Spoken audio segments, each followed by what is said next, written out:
ब्रह्ममुरारिसुरार्चितलिङ्गं निर्मलभासितशोभितलिङ्गं जन्मजदुःखविनाशकलिङ्गं तत्प्रणमामि सदा शिवलिङ्गं देवमुनिप्रवरार्चितलिङ्गं कामदहनकरुणाकरलिङ्गं रावणदर्पविनाशनलिङ्गं तत्प्रणमामि सदा शिवलिङ्गम्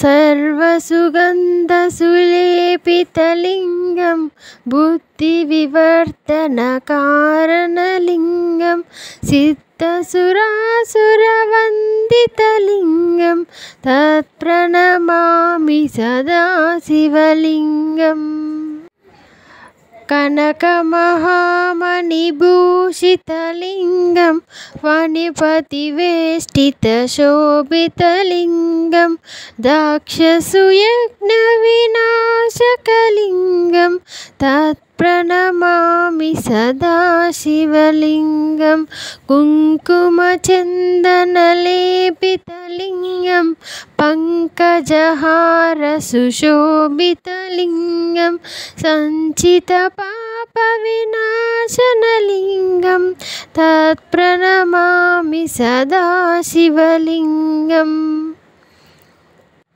देवगणार्चितसेवितलिङ्गं भावैर्भक्तिरिवेव च लिङ्गं दिनकरकोटिप्रभाकरलिङ्गं तत्प्रणमामि सदा शिवलिङ्गम् अष्टदलोपरिवेष्टितलिङ्गं सर्वसमुद्भवकारणलिङ्गम् अष्टदरिद्रविनाशनलिङ्गं तत्प्रणमामि सदा शिवलिङ्गम्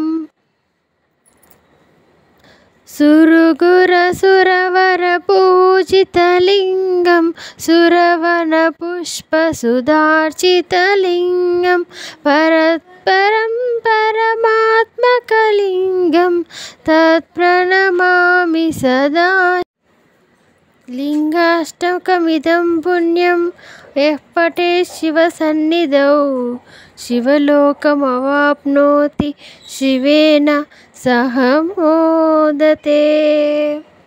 నా వీడియో కానీ మీకు నచ్చినట్టయితే లైక్ చేయండి, షేర్ చేయండి, అలాగే మరిన్ని వీడియోస్ కోసం అయితే నా ఛానల్ సబ్స్క్రైబ్ చేసుకోండి। Thank you for watching, bye.